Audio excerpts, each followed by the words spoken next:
Savaşlarda bilindiği üzere bilginin yok olması için kütüphaneler yakılmış, öncelikli olarak nüfus müdürlükleri veya tapu daireleri yakılarak bilginin yok olmasına neden olmuştur. Ancak günümüzde artık bilgi sadece devlet arşivlerinde veya kurumların depolarında değil, dijital ortamlarda yer almaktadır.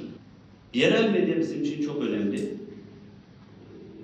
Eğer takip ediyorsanız ki partilerimiz olduğuna göre muhtemelen takip ediyorsunuzdur zaten. Biz yerel gazetelerle sık buluşmalar yapıyoruz. 30'dan fazla şehirde bir araya geldik. İnternet üzerinden, Zoom üzerinden de bir takım eğitim programları yaptık çeşitli illerle. Eğitimi önemsiyoruz çünkü sektör yazılı mecradan hızlı bir şekilde artık dijital mecraya kayıyor. Reklam payları açısından baktığınızda sizler zaten bunu görüyorsunuz. Daha öncesinde basın ilan kurumunun geliri ikinci veya üçüncü gelirken şu anda gazetelerimiz için maalesef birinci gelir durumuna geldi. Ve basın ilan kurumunun ilan vermediği bir gazetenin yaşaması da çok zor durumda.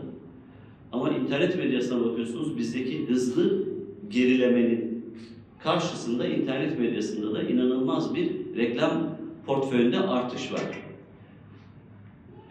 Yani bu internet sitesini pekala biz de yapabiliriz. Habercilik kültürümüz var ve özellikle gazetelerin habercilik kültürü bizim için önemlidir. Çünkü doğrulama dediğimiz bir sistem var. Haber doğrulama dediğimiz gazetelerde bir gazete yalan haber yaptığında bunun ayıbını, bunun utancını yaşamalı.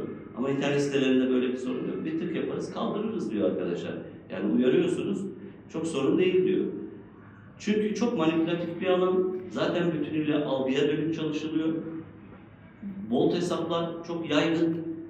Bilgi çağının en önemli güvenlik gereksinimi olan siber güvenliği, kamu özel sektör tüm kurumlarımızda olduğu gibi basın işletmelerimizde de mutlak surette sağlamamız gerekiyor. Bu bağlamda gerçekleştirdiğimiz eğitim programında basın sektöründe faaliyet sürdüren kurumlarımızın siber güvenlik alanında yetkinliklerin artırılmasına ciddi katkılar sunacağına yürekten inanıyorum.